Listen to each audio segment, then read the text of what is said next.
Exodus TV தொகுத்து வழங்கும்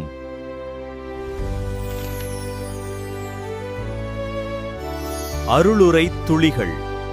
அன்பான சகோதர சகோதரிகளே, இயேசு கிறிஸ்துவின் இனிய நாமத்தில் எக்ஸோடஸ் டிவியின் அருளுரை துளிகள் நிகழ்ச்சிக்கு உங்களை அன்புடன் வரவேற்கிறோம்.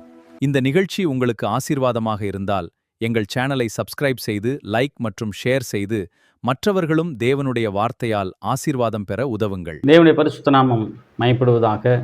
இந்த ஆசீர்வதிக்கப்பட்டதான நல்ல காலை வேளையிலே அருளுரை துளிகளின் மூலமாக உங்களை சந்திப்பதில் நான் மிக்க மகிழ்ச்சியுள்ளவனாக இருக்கிறேன். இன்றைக்கும் கூட வேதத்திலிருந்து நாம் சில காரியங்களை கற்றுக்கொள்ள கர்த்தர் நமக்கு உதவி செய்வாராக. உண்மையாய் நாம் ஜீவிக்கிற பொழுது தேவன் நமக்கு கொடுக்கிற ஆசீர்வாதங்கள் அளவில்லாததாக இருக்கிறது. அவைகளிலிருந்து ஒரு சிலவற்றை நாம் பார்த்து சிந்தித்து கடந்து போவோம். கர்த்தர் நமக்கு உதவி செய்வாராக. நாம் வாசிக்கலாம். சங்கீத புஸ்தகங்களில் 31ஆம் சங்கீதம் 23ஆம் வசனத்தை நாம் வாசிக்கலாம். சங்கீதம் 31:23.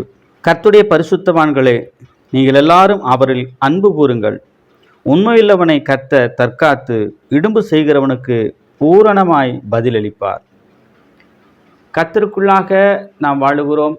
கர்த்தர் நம்மை இந்த உலகத்தின் அசுத்தத்திலிருந்து பிரித்தெடுத்திருக்கிறார். ஆனால் உண்மையாகவே நாம் கர்த்தரை நேசித்து கர்த்தருக்காக வாழுகிற போது கர்த்தர் நிச்சயமாக நம்மை ஆசீர்வதிக்கிறவர், பாதுகாக்கிறவர், உயர்த்துகிறவர் என்பதிலே சந்தேகமில்லை.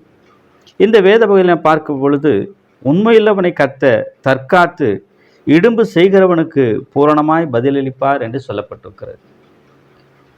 நம்முடைய உண்மைத்தன்மைக்கு ஏற்ற பலனை தேவன் பரலோகத்திலிருந்து நமக்கு கொடுக்கிறவராகவே இருக்கிறார். அப்பேற்பட்ட வல்லமையின் தேவனாகிய கர்த்தரை விசுவாசிக்கிறோம், அவரில் அன்பு கூறுகிறோம், அவரில் நிலைத்திருக்கிறோம், அவருக்காகவே நாம் வாழக்கூடியவர்களாய் காணப்படுகிறோம். இங்கேயும் அதைத்தான் இந்த வேத பகுதி நமக்கு சொல்லுகிறது.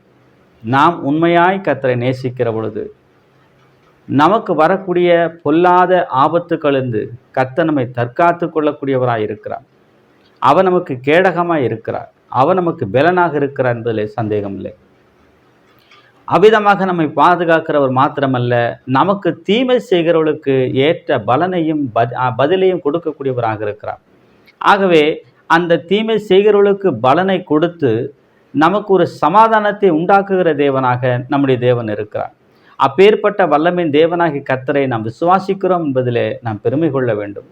ஆகவே இந்த நம்மை அழைத்த அழைப்புக்கு ஏற்ற விதமாக உண்மையும் உத்தமத்தோடு அவரை சேவித்து வழிநடத்த கர்த்தர் உங்களுக்கும் எனக்கும் போதுமான கிருபைகளை தருவாராக. அது மாத்திரமல்ல, நீதிமொழியின் புத்தகத்திலே நாம் வாசிக்கிற பொழுது நீதிமொழிகள் 28ஆம் அதிகாரம் 20ஆம் வசனத்தை நாம் வாசிக்கலாம். 28ஆம் அதிகாரம் 20வது வாக்கியம். உண்மையுள்ள மனுஷன் பரிபூர்ண ஆசீர்வாதங்களை பெறுவான், ஐஸ்வர்யநாகருக்கு தீவிரிக்கிறவனோ ஆக்கணைக்கு தப்பான்.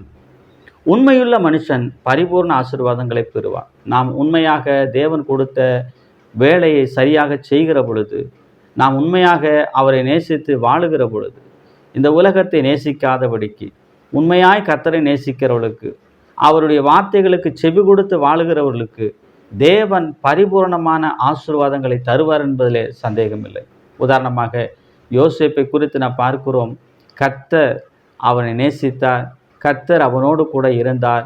அவன் தேவனுக்கு பயந்து அஞ்சி வாழக்கூடியவனாய் காணப்பட்டான். எத்தனையோ விதமான போராட்டங்கள் வந்தது, எத்தனையோ விதமான பாடுகள் வந்தது. சொந்த சகோதரர்கள் பகைத்தார்கள், பலவிதமான சோதனைக்கு உட்படுத்தப்பட்டவனாய் காணப்பட்டான். ஆனால் தேவன் மேல் இருக்கக்கூடிய நம்பிக்கை, உண்மையை அவன் மாற்றவே இல்லை. அப்படிப்பட்ட உண்மையுள்ளவனாக வாழ்ந்ததினாலே தேவன் அவனை அந்த தேசத்துக்கு அதிகாரியாக மாற்றினார் என்று நாம் பார்க்கிறோம். இதுதான் தேவன் கொடுக்கிற ஆசீர்வாதம். பரிபூர்ணமான ஆசீர்வாதம் என்பது தேவனாலே கிடைக்கிற ஆசீர்வாதமாக இருக்க வேண்டும். பரிபூர்ண ஆசீர்வாதங்களை தேவன் ஒருவர் மாத்திரமே கொடுக்கக்கூடியவராக இருக்கு. இந்த உலகம் கொடுக்கிற ஆசீர்வாதம் நிரந்தரமானது அல்ல என்பதை நாம் புரிந்து நாம் வாழ வேண்டியது அவசியம். ஆகவே கர்த்தர் உயர்த்துகிறவரும் பரிபூர்ண ஆசீர்வாதங்களை கொடுக்கிறவரும் வழிநடத்துகிறவரும் பாதுகாக்கிறவருமா இருக்கிறார் என்பதிலே எந்த சந்தேகமும் இல்லை. அப்பேற்பட்ட வல்லமை தேவனாகிய கர்த்தர் மீது வைக்கக்கூடிய அந்த நம்பிக்கையானது நிலைத்திருந்து நாம் கனி கொடுக்கக்கூடிய நிலைமையிலே காணப்பட வேண்டும் என்பதுதான் தேவன் நம்மிடத்தில் எதிர்பார்க்கிற ஒரு காரியம்.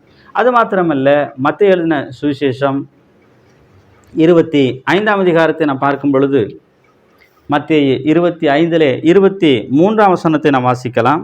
அவனுடைய எஜமான் அவனை நோக்கி, நல்லது, உத்தமம், உண்மையுள்ள ஊழியக்காரனே, கொஞ்சத்திலே உண்மையாய் இருந்தாய், அநேகத்தின் மேல் உன்னை அதிகாரியாக வைப்பேன், உன் எஜமானுடைய சந்தோஷத்திற்குள் பிரவேசி என்றான். உண்மையும் உத்தமமாய் இருந்ததினாலே தேவன் கொடுக்கிற அந்த ஆசீர்வாத நன்மையை பார்த்தீர்களா? பரலோகத்தின் தேவனாகிய கர்த்தர் கொடுக்கிற அந்த சமாதானத்தில், சந்தோஷத்தில் பிரவேசிக்கிற ஒரு பெரிய பாக்கியத்தை பெற்றுக்கொள்ளக்கூடியவனாக இருக்கிறான். இந்த உலகத்திலே உண்மையாக வாழ்வது என்பது கடினமான காரியம். ஏனென்றால் இந்த உலகத்திலே உண்மையாக வாழ விடாதபடிக்கு சத்துருவாகிய சாத்தான் நம்மை கெடுப்பதற்கு பல வகையிலே முயற்சி செய்யக்கூடியவனாக இருக்கிறான். ஆனால் நாம் செய்ய வேண்டிய காரியம், தேவன் எதற்காக அழைத்தாரோ அந்த அழைப்பிலே நிலை நின்று கர்த்தர் கொடுத்திருக்கிற விசுவாசத்தில் உண்மையாய் இருந்து, உண்மையாய் தேவனை சேவித்து, உண்மையாய் அவர் விசுவாசத்து அவருடைய அடிச்சுவடுகளை பின்பற்றி நாம் கடந்து போகக்கூடியவர்களாக காணப்பட வேண்டும். அப்படி நாம் போகிற பொழுது நிச்சயமாக தேவன் நம்மை ஆசீர்வதிக்கிறார் என்பதிலே சந்தேகமில்லை. இப்படிப்பட்ட நன்மையான ஆசீர்வாதங்களை கொடுக்கிற தேவனை விசுவாசிப்போம், நன்மைகளை சுதந்திரிப்போம், அவருக்காகவே நாம் வாழுவோம். அப்படிப்பட்ட நல்ல கிருபைகளை தேவன் உங்களுக்கும் எனக்கும் தருவாராக. ஆமென்.